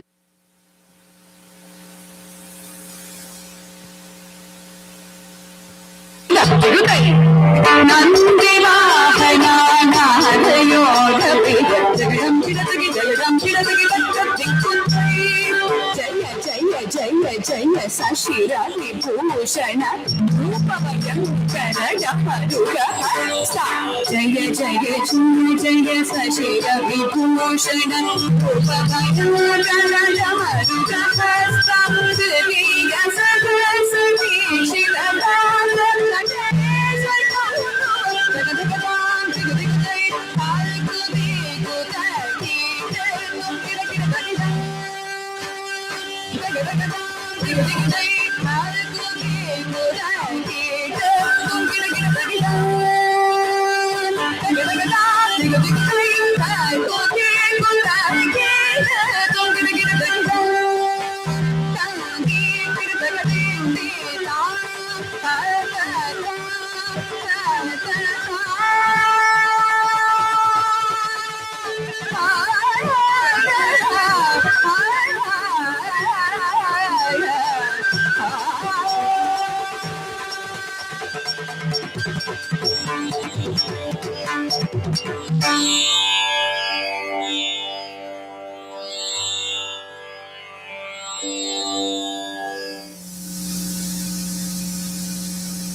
शरणागति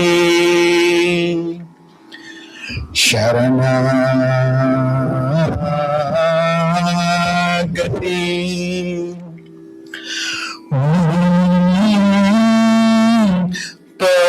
परना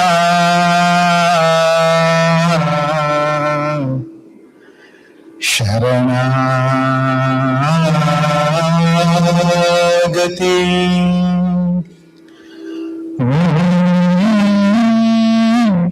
परना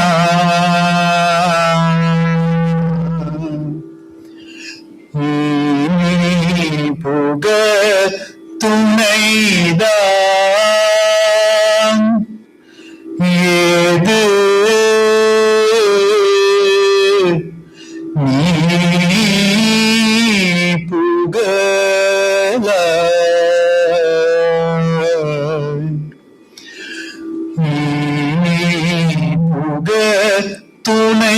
துணைதான் ஏது நீ புகழ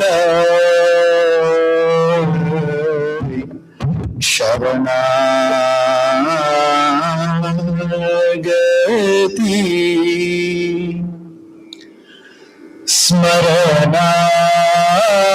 स्मरणागति फलम् அருணாச்சல நீரை ரமணா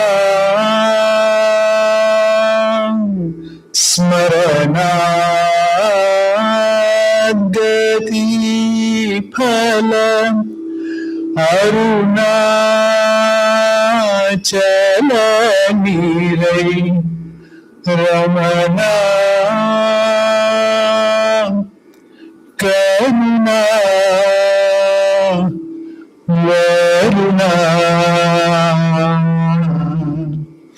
ஸ்ரீ ரமணா கருணா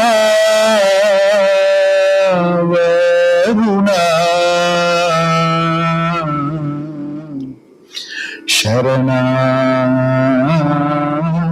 சரணாகதி தருணம் இது அன்றோ கருணை நோக்கவே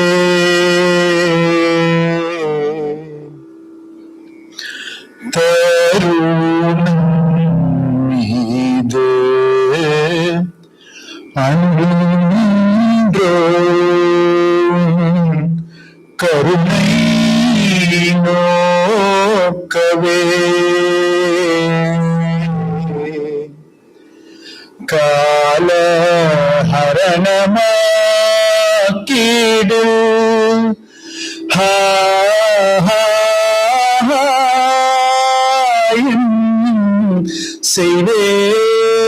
செய்வேன் கால ஹரணமாக்கீடு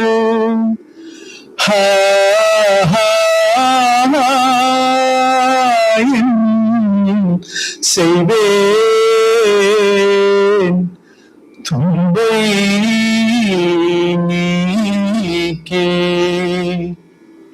இன்பை அளிக்க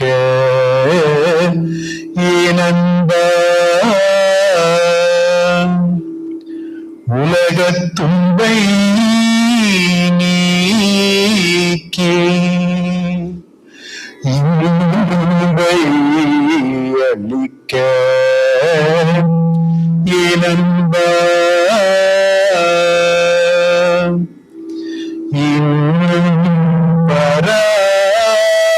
பரமுகம் என்னால் தாளாதையா ஸ்ரீவேதிய இன்னும் பரமுகம் என்னால் தாளாதையா ஸ்ரீரமண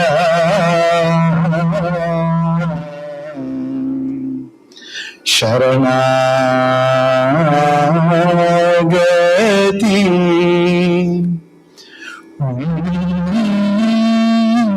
பரணா இனி புகத்துணைதான்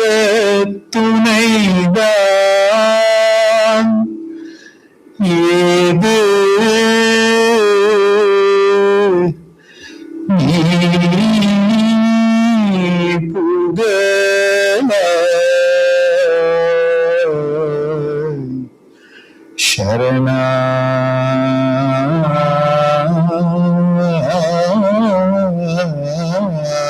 சரணாகதி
गणपतिगं हवामहे कविं कवीनामुपमश्रवस्तमम् ज्येष्ठराजं ब्रह्मणां ब्रह्मणस्पत आनस्वन्नं नोदिभिः सीदसादनम् ॐ श्री महागणपतये नमः।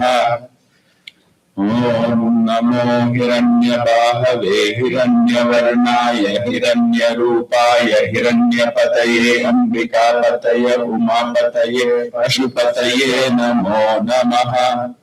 कृतगं सत्यं परं ब्रह्म पुरुषं कृष्णपिङ्गलम् ऊर्ध्वरेतं विरूपाक्षं विश्वरूपाय वै नमो नमः। ईशानः सर्वविद्यानाम् ईश्वरः सर्वभूतानां ब्रह्माधिपतिर्ब्रह्मणोऽधिपतिर्ब्रह्मा शिवो मे अस्तु सदा शिवो। ॐ भूर्भुवः स्वः। ॐ नमः शम्भवे च मयोभवे च नमः शङ्कराय च मयस्कराय च नमः शिवाय च शिवधराय च। ॐ निधनपतये नमः निधनपदान्तिकाय नमः ऊर्ध्वाय नमः ऊर्ध्वलिङ्गाय नमः हिरण्याय नमः हिरण्यलिङ्गाय नमः सुवर्णाय नमः सुवर्णलिङ्गाय नमः दिव्याय नमः दिव्यलिङ्गाय नमः भवाय नमः भवलिङ्गाय नमः शर्वाय नमः शर्वलिङ्गाय नमः शिवाय नमः शिवलिङ्गाय नमः ज्वलाय नमः ज्वललिङ्गाय नमः आत्माय नमः आत्मलिङ्गाय नमः परमाय नमः परमलिङ्गाय नमः। एतत् सोमस्य सूर्यस्य सर्वलिङ्गग्रसापयति काममन्त्रं पवित्रम्। सद्यो जातं प्रपद्यामि सद्यो जाताय वै नमो नमः। भवे भवे नाति भवे भवस्व माम् भवोदयाय नमः। वामदेवाय नमो ज्येष्ठाय नमः श्रेष्ठाय नमो रुद्राय नमः कालाय नमः कलविकर्णाय नमो बलविकर्णाय नमो बलाय नमो बलप्रमथनाय नमः सर्वभूतदमनाय नमो मनोन्मनाय नमः। अग्रेभ्यो घोरेभ्यो घोरघोरतरेभ्यः सर्वेभ्यः सर्वशर्वेभ्यो नमस्ते अस्तु रुद्ररूपेभ्यः। सर्वो वै रुद्रस्तस्मै रुद्राय नमो अस्तु पुरुषो वै रुद्रः सन्महो नमो नमः। विश्वं भूतं भुवनं चित्रं बहुधा जातं जायमानं च यत् सर्वोगेश रुद्रस्तस्मै रुद्राय नमो अस्तु। कदरुद्राय प्रचेतसे वीदुष्टमाय तव्यसे मोचेम शन्तमहं हृदे सर्वोकेश रुद्रस्तस्मै रुद्राय नमो अस्तु। त्र्यम्बकं यजामहे सुगन्धिं पुष्टिवर्धनम् उर्वारुकमिव बन्धनान् मृत्योर्मुक्षीयमामृतात्। ये ते सहस्रमयुतं पाशा मृत्योर्मर्त्याय हन्तवे तान् यज्ञस्य मायया सर्वान् नव यजामहे मृत्यवे स्वाहा मृत्यवे स्वाहा। ॐ नमो भगवते रुद्राय विष्णवे मृत्युर्मे पाहि ओम तत्पुरुषाय विद्महे महादेवाय धीमहि तन्नो रुद्र प्रचोदयात्। ओम नमस्ते अस्तु भगवन् विश्वेश्वराय महादेवाय त्रयंबकाय त्रिपुरान्तकाय त्रिकाग्निकालाय कालाग्निरुद्राय नीलकण्ठाय मृत्युञ्जयाय सर्वेश्वराय सदाशिवाय श्रीमन्महादेवाय नमः। ओम शंच मे मयश्च मे प्रियंच मे कामश्च मे सौमनसश्च मे भद्रंच मे श्रेयश्च मे वस्यश्च मे यशश्च मे भगश्च मे द्रविणंच मे यन्नता च मे भक्ता च मे क्षेमश्च मे धृतिश्च मे विश्वंच मे महश्च मे संविच्च मे ज्ञातंच मे सूश्च मे प्रसूश्च मे सीलंच मे लयश्च मृतंच मे मृतंच मे लक्ष्मंच मे नामयच्च मे जीवातुश्च मे दीर्घायुत्वंच मे नमित्तंच मे भयंच मे सुरंच मे शयनंच मे सुषा च मे सुदिनंच मे सदाशिवो।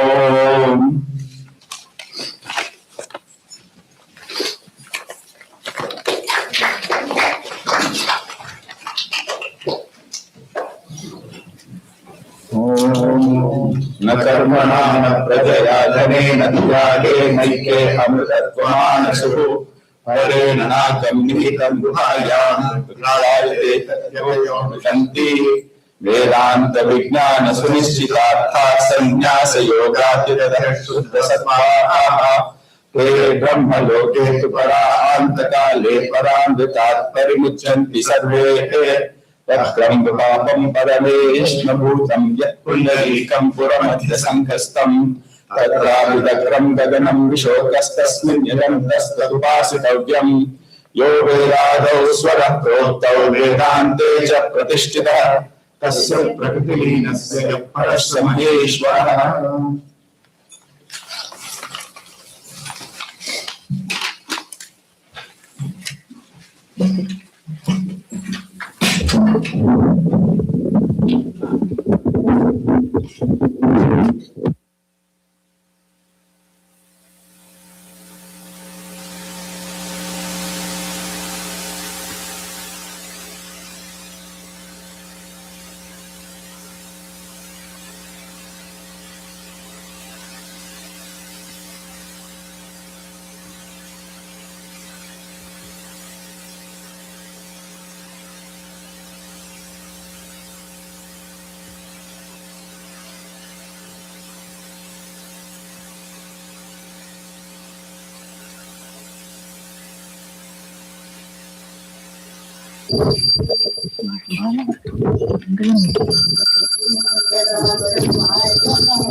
शूर्ग सुतात्म शक्ति शूर्ग शूर्गवे शूर्ग शूर्गवे शूर्ग शूर्गवे मंगलम भारतपुरवासरं तरि सुंदरी सुंदरे सात्मजाय मंगलम वरपराशर गोत्रदाताय प्रमादिशुभवाय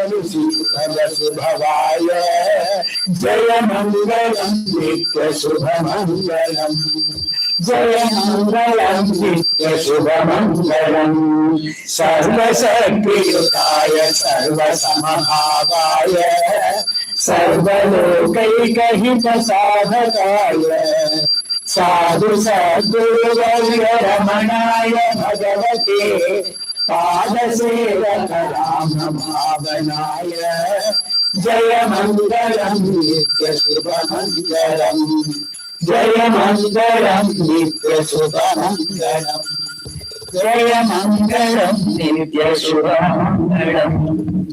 Yeah, so that concludes the program. So please continue to come forward to offer Aarti, and then we'll set up food by then, and please stay back and have lunch. Thank you. Sing.